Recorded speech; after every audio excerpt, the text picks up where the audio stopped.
Jesús entre nosotros mismos y con nuestro entorno, con la naturaleza. Esta relación que por causa del pecado se había roto.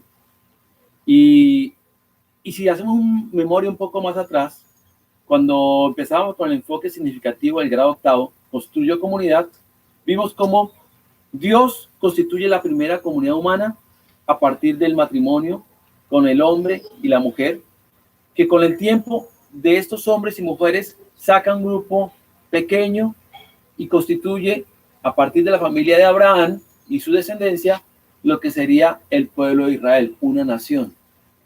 Esta nación del pueblo de Israel, de ella habrá de nacer Jesús, quien habría de reconstituir también lo que sería la relación de los hombres con Dios, ponernos en paz con Él. Eso hasta donde íbamos.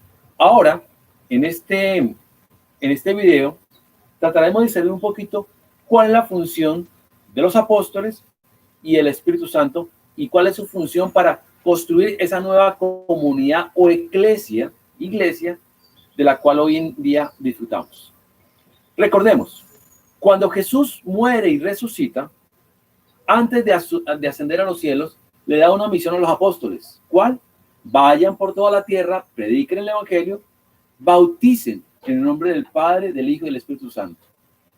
Por tanto, después de este mandato, los apóstoles y todos los que hemos seguido el legado de los apóstoles, bautizamos en el nombre del Padre, del Espíritu Santo, como signo que nos constituye miembros de este nuevo pueblo o de esta nueva iglesia. Todos los cristianos, absolutamente todos bautizan. Católicos, evangélicos, protestantes, todo aquel que llega a ser cristiano es bautizado. Algunos lo hacen en un río, otros lo hacen en una pila bautismal, otros por aspersión, como en el caso de algunas iglesias ortodoxas, pero siempre se cumple bajo el mismo rito del bautizo. El bautismo es lo que nos hace hijos de Dios en Cristo. Bien. Así como en el caso del pueblo de Israel, lo que nos ayuda a formar parte del pueblo de Israel era el rito de la circuncisión. Pero volvamos. Jesús les da el mandato, vayan y bauticen. Y luego dice, y esperen la fuerza que vendrá de lo alto, el Espíritu, el Paráclito. Hasta entonces, los apóstoles eran temerosos. Eran unos hombres escondidos por temor a los romanos. Les faltaba como ese hálito por dentro que los llenara de valor y de poder para llevar la predicación del Evangelio. Y ese acontecimiento se dará el día de Pentecostés. La palabra Pente quiere decir 50. 50 días después. Ese día, dice Lucas en el libro de los apóstoles, que estaban reunidos un número aproximado de 120 personas en un lugar llamado Aposento Alto. Y allí llega y entra un viento impetuoso y como lengua de fuego se posan sobre sus cabezas.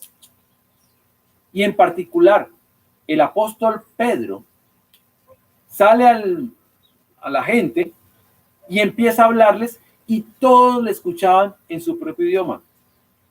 Dice los apóstoles que habían gente venía del Ponto, de Persia, de diferentes lugares, de Roma. Lo interesante de este asunto es que el signo de unidad de lenguas que se dio en Pentecostés muestra el carácter unificador de aquel acontecimiento. Ya no somos individuales, ahora somos un solo pueblo, una iglesia. ¿Por qué? Hay otro signo en la Biblia, que está en el Antiguo Testamento, que hablaba del fenómeno totalmente contrario, de la disgregación, de la división, a causa del pecado, y fue el símbolo de la Torre de Babel. En Babel, los hombres se separaron, se confundieron las lenguas. Mientras en Babel se confundían y se separaban, en Pentecostés se unifica. Ahora los apóstoles, llenos de esa gracia del Espíritu Santo, de ese poder, van a salir a predicar sin ninguna clase de temor. Van a esparcirse por todo el mundo conocido hasta entonces. Por Asia, por África, llegarán a Europa. No tendrán miedo a la persecución ni a la muerte. Por eso se habla con gran valentía de muchos mártires en los primeros siglos que tuvo la iglesia a partir de la persecución romana y algunos judíos que también los persiguieron hasta la muerte. Se habla, por ejemplo, de que el apóstol Pedro y el apóstol Pablo murieron mártires y llegaron hasta Roma. el apóstol Santiago, algunos dicen que llegó hasta España. El apóstol Mateo predicó y evangelizó hasta en el norte de África. En Etiopía habría de morir por una espada. El apóstol Felipe, al contrario, fue crucificado en forma de cruz pero de X invertido.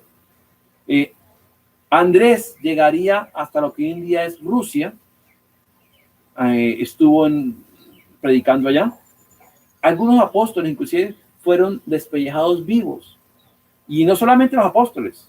Los seguidores apóstoles, se habla que en el circo romano soportaron multitud de torturas, devorados por fieras en el circo romano. Se habla, por ejemplo, de la hija del apóstol Pedro, Petrona, que fue mártir y puesta en una silla caliente al rojo vivo hasta que muriera en ese lugar. Bueno, otros que fueron crucificados en un incendio de Roma por Nerón y luego fueron empalados y quemados vivos. Multitud de sacrificios. ¿Qué los convenció a ellos de que valía la pena dar la vida por este nuevo mensaje, que era el mensaje cristiano? Y aquí quiero llegar a una característica que nos interesa. Recuerden que nuestro enfoque es construir comunidad. Los apóstoles construyeron una comunidad de amor, basada en el mandamiento de Jesucristo, amados los unos a los otros.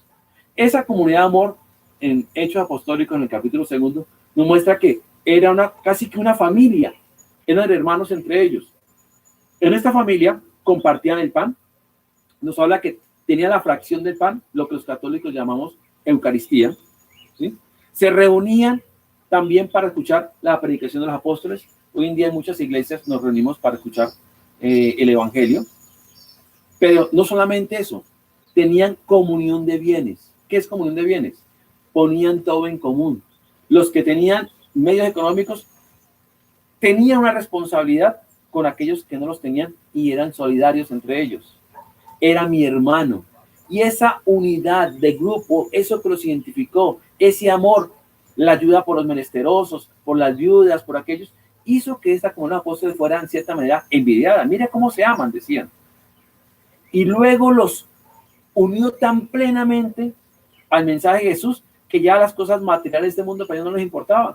Me importaba era mi hermano, mi relación con Dios, y para mí la muerte no era una pérdida sino una ganancia, porque con la muerte alcanzaba el cielo. Por eso ellos de alguna manera no tenían miedo al sacrificio de la muerte. Es curioso que ninguno de los apóstoles renegó de Jesús en el instante del sacrificio, del martirio, de la muerte. Ahora, en esta época actual nuestra, difícilmente vamos a decir que tenemos que hacernos matar por Jesús. Pero sí hay maneras que podíamos ser testigos del amor de los hermanos. A veces nos parecía que nos avergonzara ir a misa, o ir al culto en nuestra iglesia, o leer la Biblia. ¡Qué oso! No, muchachos. De alguna manera, espero que el ejemplo de estos apóstoles, de su entrega plena, nos sirva a nosotros para también entender que pasen los años, algún momento en nuestra vida tendremos que salir de este mundo. Y nada de lo que vivamos acá, ni de lo que tengamos, ni de lo que vistamos, ni de lo que comamos, nada de eso se irá a ir con nosotros al mundo después de la muerte, al mundo de Dios. ¿Qué nos llevaremos? Lo que hemos hecho. Nuestra unidad, nuestro amor, nuestra cercanía con Dios, nuestra vida de espiritualidad. Entonces, para terminar este curso este año, quiero que comprendamos eso. No somos islas. No nos volvamos independientes. No es porque yo soy bueno y no mato a nadie, no le hago daño a nadie. Eso está muy bien, lo felicito. Pero ese no ser malo y ser siempre bueno, también me implica a mí una responsabilidad con mi comunidad. En primer lugar, con mi familia, que es mi primera comunidad. Luego, con los cercanos, con el entorno, con la naturaleza. Ellos también forman parte de mí. Somos uno en Cristo, hechos miembros de una sola familia por el sacramento del bautismo. Teniendo ya claro eso, estamos dando ya finalización a este curso. Pidamos al Espíritu Santo, a ese Espíritu que fortaleció y constituyó a la iglesia, que nos dé a nosotros la misma sabiduría, nos llene con el mismo poder que llenó los apóstoles y la capacidad de que nuestra vida sea una vida de testimonio. No le estoy pidiendo ni que se vuelvan monjas, ni curas, ni pastores, ni que estemos predicando. Si lo hacen, bendito Dios. Simplemente la mejor manera de predicar es nuestro comportamiento, nuestros actos y nuestros testimonios, nuestro estilo de vida, desde sus hogares, desde sus casas, algún día ustedes en su vida laboral, con las familias que ustedes constituyan, en el matrimonio. Desde ahí también estamos llamados a formar parte de esta comunidad y de construir la iglesia. Muchachos, muchas gracias por el tiempo prestado. Dios les bendiga a todos y cada uno de ustedes y a sus familias. Y por favor, la guía que nos queda junto con este video, tenemos que resolverla y enviarla antes del 16 de octubre para poder dar finalización a nuestro curso. Hasta pronto.